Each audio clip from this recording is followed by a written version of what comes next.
guys ever find yourselves cutting up your vintage Ferrari and being surprised that the frame rails are stuffed full of fiberglass? Me neither. That's expected, it's Ferrari, come on, duh.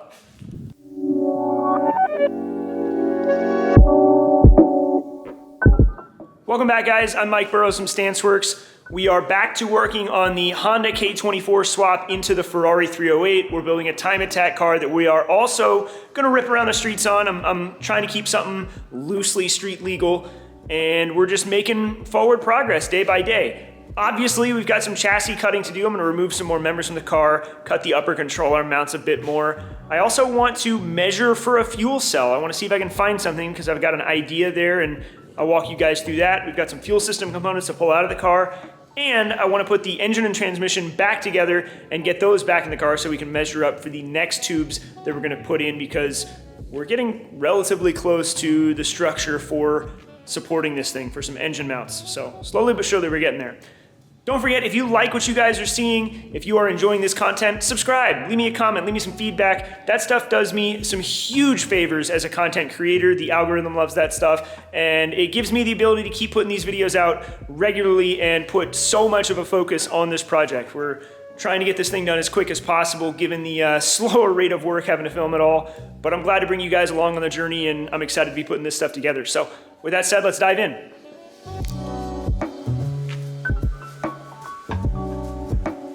I'm starting this episode off with a good cleanup of the 308 because it's accumulated a lot of dust since I last wiped it down, even though that was probably only a week or two ago. It seems like this shop is always making dust. I wanted to clean it up because I want to put some 3M Spark paper on it, and this was recently recommended to me by a buddy, and it's specifically meant to protect cars or anything else, I suppose, from sparks and welding debris and things like that. And it seems like a perfect tool for the job. It's even got a light tack adhesive on the back side of it, and it makes it really easy to install. I was a bit nervous putting something with glue on the backside on the car, but trust me, this tack is really, really lightweight. We're talking about kind of like a sticky note at best. The paper cuts pretty easily, and I was able to apply it to the whole car in just a few minutes. And with this stuff draped over the whole back end of it, I really don't have to worry about whether or not I'm throwing sparks or what direction they're going in. And if I move around, I can just cover the rest of the car as well. I don't know how expensive this stuff is overall. It was about $100 for the roll, but it seems like the roll will probably last quite a while.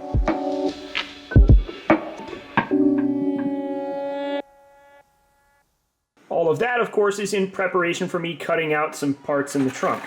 I mentioned previously that I want to cut out this central member in the trunk because we've kind of duplicated it. It's not really necessary anymore, and it's just added weight. It's in the way, it's blocking access to things, and if I decide to put a trunk in here later, I can make a replacement piece to go here that'll be a lot lighter. There's no reason it can't just be sheet metal that's bead rolled or something to that effect. Although I imagine this trunk's going to be empty and not really used for anything. After that, I'm cutting off those horizontal members of the chassis that held the control arms. I mentioned I wanted to shorten them, and I'm cutting them just past flush with the tubes that we've welded in.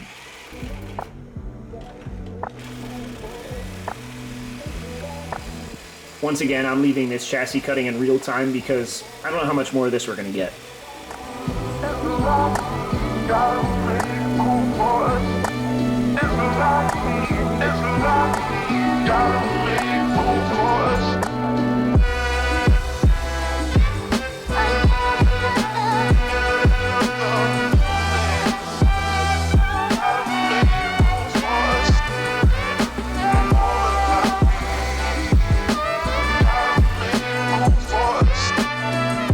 Alright, so these things are out of the way, and tubes are full of fiberglass. Just more heat proofing that Ferrari did. They must have been really concerned about heat soak in the trunk. This seems really overkill to me. I would think that the air gap inside of the tube would do a plenty good job, but apparently not. Or maybe it did, and this is just Italian things. I don't know. But with these out of the way, I'm gonna hop back into the trunk and pull out some fuel system components. We'll talk about some fuel cell stuff, and then let's get this engine put back in. Here in the engine bay, there's just still a handful of parts and pieces that I did not remove when we pulled the motor, and since I've worked on it in the interim, so I figure now's the time to go on and just get this stuff out of the way. We've got some part of the fuel system, maybe some kind of fuel filter or what have you, which I think this is a fuel filter as well, so something CIS related. We've got a fuel pump we need to get out of here. There's a lot of lines. I think I'm gonna pull all this stuff out. I'll probably try to get some of this stuff that runs to the front out as well. And there's still, I think these were like maybe EGT sensors of some kind, or who knows what. Those need to come out. And I'm gonna go in and get rid of the parking brake stuff, the cables, all that jazz. Parking brakes are great, don't get me wrong. However, this car is not gonna have a factory cable-driven parking brake. I'm not gonna keep this stuff, so might as well pull it out. It's added weight at this point. So let's pull this stuff out, and then I wanna talk fuel cells. Most of the stuff remaining is just old fuel system parts, which I guess at this point I've probably explained. The removal process for all this stuff was pretty easy. It was just a matter of finding the nuts or bolts that hold it all down and taking it out.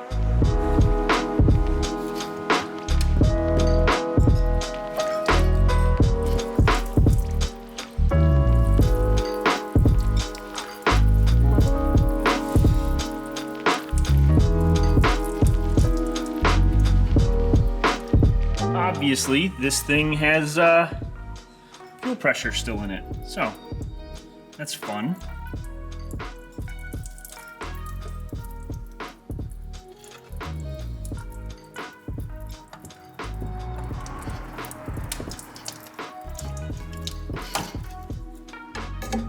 Looks like we got some cleanup to do after this.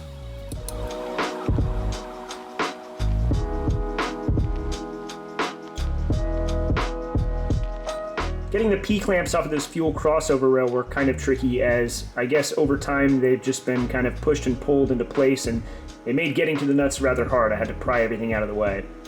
With it off though, I found a lot more fuel system components that were kind of tucked up in and underneath corners and nooks and crannies of the car, so more weight to pull out and things I didn't even know were in this thing.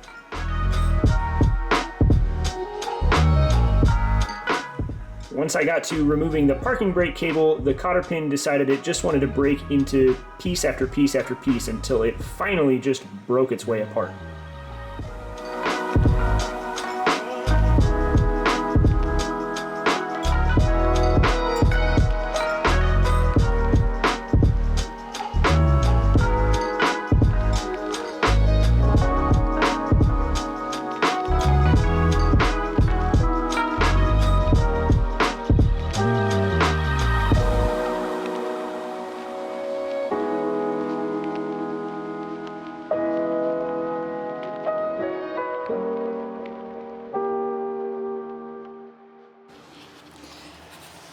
Found the last little bit of wiring hiding in the car.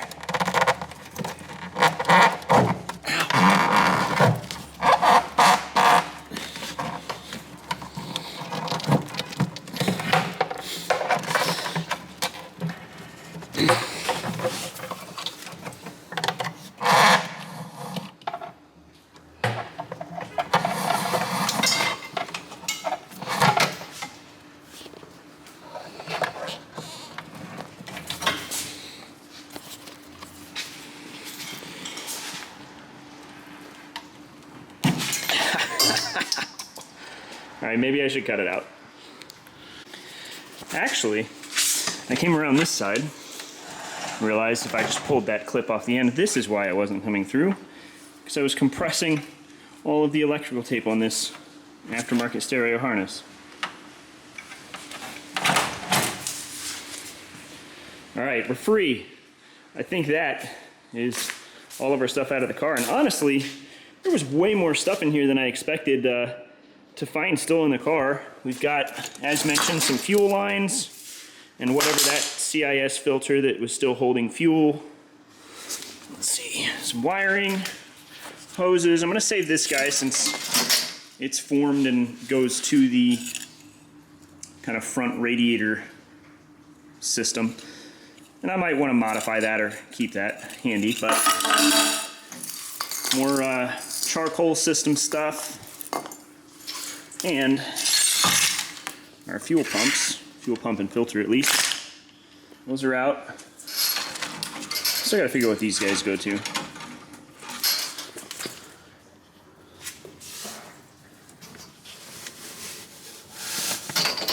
Oh, they're all tied into that. All right, we'll get those out later. I took a moment to stop and clean up because it's important to keep a clean work area, and I found that I really do prefer it that way. And that's coming from somebody that used to work very, very messily. Here's an old photo of the shop and how I used to operate. I've come a long way, and I've got to say it's worth the effort to kind of clean your act up if you're like I used to be. A clean shop is definitely a much better place to be and work in, and is just more productive overall. I promise you that.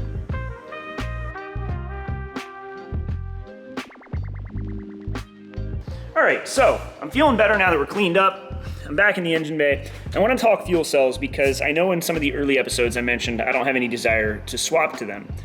And a lot of that was based on the fact that this car comes with 2 fuel tanks from the factory, one on the driver's side and one on the passenger side. And replacing both of those with custom fuel cells would cost a lot. A custom fuel cell can cost $3,000, $4,000, $5,000 So spending $6,000 to $10,000 on a pair of tanks is something that's pretty hard to swallow, considering I'm not sure how much of an advantage I'm really gonna get out of them. I'd get some fuel pump options and surge tank options inside the tank, probably some better baffling and some better safety, but overall, that's a huge grip of money. However, let me show you what I'm thinking now. This is the rear bulkhead, and I know that it is pretty cramped in here, it's hard to see, but we used to have a fuel tank sitting here, and we had a fuel tank sitting here, and they hug kind of into this cavity pretty well, but they're pretty tall. We're talking about kind of a pretty poor overall kind of center of gravity for them. They sit all the way up against the top here. But I realized the 4-cylinder engine, I'm sitting where it's gonna go. You know, the engine sits up against these, and you know, it doesn't extend much past, you know, maybe this point. We've got enough room to fit another 4-cylinder back here. And I realized there might be an opportunity to build a custom cell or order a custom cell, maybe even something that's off the shelf that is kind of long and wide, or I guess long this way, and you know, maybe comes out a foot from the firewall. And if we find something that's 8 or 10 inches tall, we'd have a lot of fuel capacity.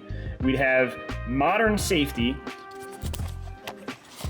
We'd have current fuel pump options, current baffling. I mean, we'd be gaining a lot of stuff.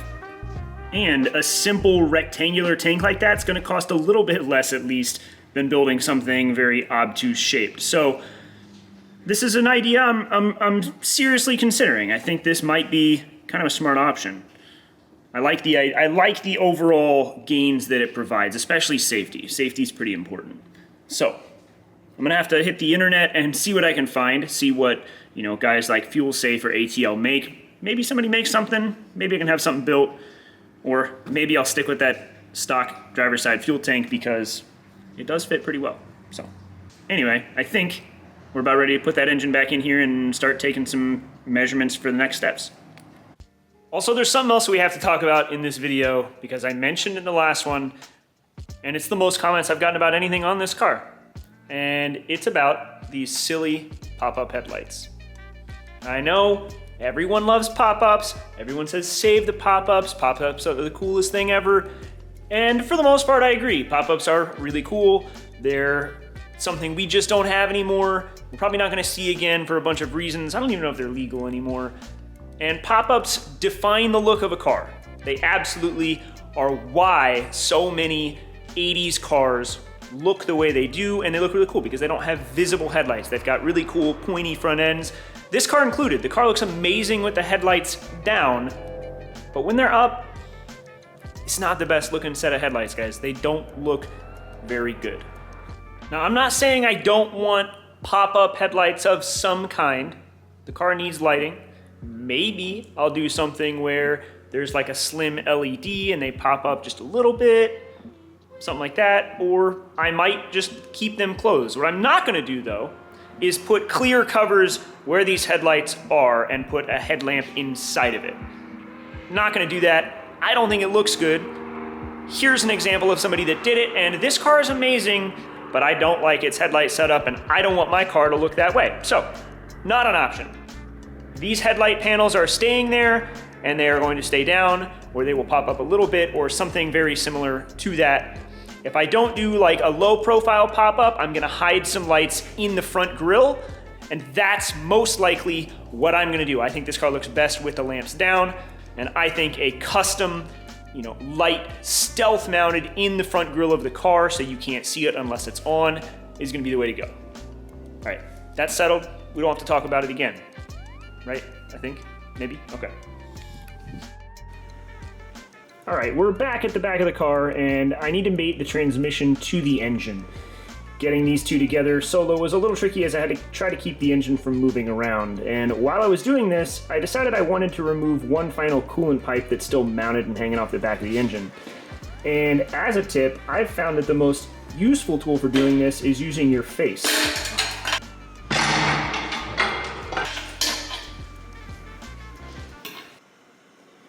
With the transmission mounted back up, it's kind of the same song and dance at this point, putting the engine back into the back of the car. It's a little bit tighter now with the tubes in place, but overall still just about as simple as it could be.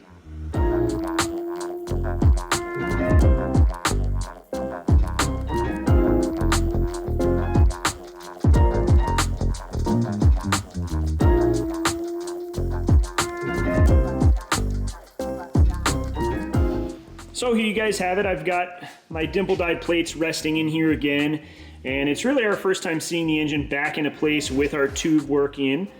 And overall, I'm happy with it. I think I might have to shift the engine a bit more towards the driver's side, in which case there's a small chance we may have to redo this, so I don't want to weld anything in. We are going to close up our gap here if we're not careful, but I just want to make sure that my output flanges are the same side to side. I want that engine to be nice and centered.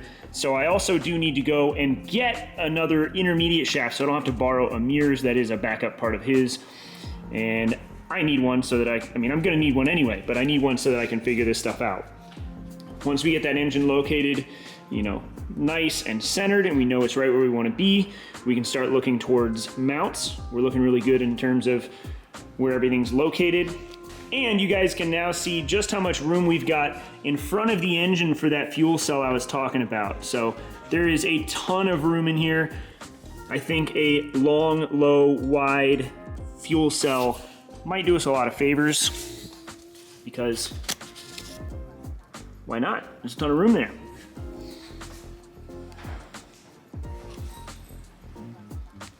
So I've got to go buy that intermediate shaft. And then we can start taking some measurements, get the lower tubes finished, and start moving upwards and get to those engine mounts. I know I've been saying we're working our way towards them for a long time at this point, and sorry if it's taking a long time, but I just don't want to rush the decision of exactly how to mount the engine. I want to make sure I'm 100% confident in what I decide to do and that I find it to be serviceable, that it's going to be reliable, usable, all that kind of stuff. But we're getting there. Now, also on the list of things to do is a little birdie told me that the engine for this thing is pretty much done. The engine for the Model A broke a ringland on cylinder 8 last year in July, and it's been out of commission ever since. The engine's being rebuilt by the guys up at Motor Machine in Carmichael, California, and it's getting a completely forged rotating assembly along with redone heads and all that kind of fun stuff. And I'm hopeful that maybe next weekend I'll get to go pick it up and we can bring it back and toss it in. It shouldn't take a ton of work to get her going again.